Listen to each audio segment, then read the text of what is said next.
رسول پاک صلی اللہ تعالی علیہ وآلہ وسلم ارشاد فرماتے ہیں کہ تمہیں بتاؤں گھروں میں سب سے بہترین گھر کون سا ہوتا ہے؟ او میرے بھائیوں، وہ کتنا کو بہترین گھر ہے جسے مدینے والے رسول نے بہترین کہہ دیا ہے۔ فرمایا تمہیں بتاؤں نا گھروں میں بہترین گھر کون سا ہے؟ ہم سمجھتے ہیں ٹائلیں اچھی ہوں، کمرے ہوادار ہوں اور کچن انواع و اقسام کے کھانوں سے بھرا ہوا ہو، سین اچھا ہو اور جناب ہر چیز کی سہولیات گھر میں ہو، امن ہو، سکون ہو۔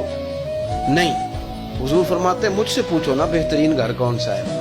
تو یا رسول اللہ بتائیے، سیاستہ میں حدیث ہے، کریم رسول فرمانے لگے گھروں میں بہترین گھر وہ ہے جس میں کوئی یتیم رہتا ہو اور اس کے ساتھ سلوک اچھا کیا جاتا ہو، اچھا سلوک کیا جاتا ہو، یتیم کو رکھا جائے پھر اس کی پوری نگرانی کی جائے، اسے پورا پیار دیا جائے، اسے پوری محبت دی جائے، یتیم رہتا ہو اور اس کا خیال بھی رکھا جاتا ہو۔ اور میرے نبی کریم صلی اللہ تعالی علیہ وسلم فرمانے لگے تمہیں بتاؤں نا کہ گھروں میں بدترین گھر کون سا ہوتا ہے؟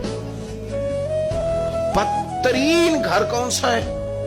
حضور بتائیے، فرمایا جس میں کوئی یتیم رہتا اور اس کے ساتھ سلوک نہ صحیح کیا جاتا، اس کو تکلیف دی جاتی ہو، وہ کرب میں ہو، وہ تکلیف میں ہو، وہ اذیت میں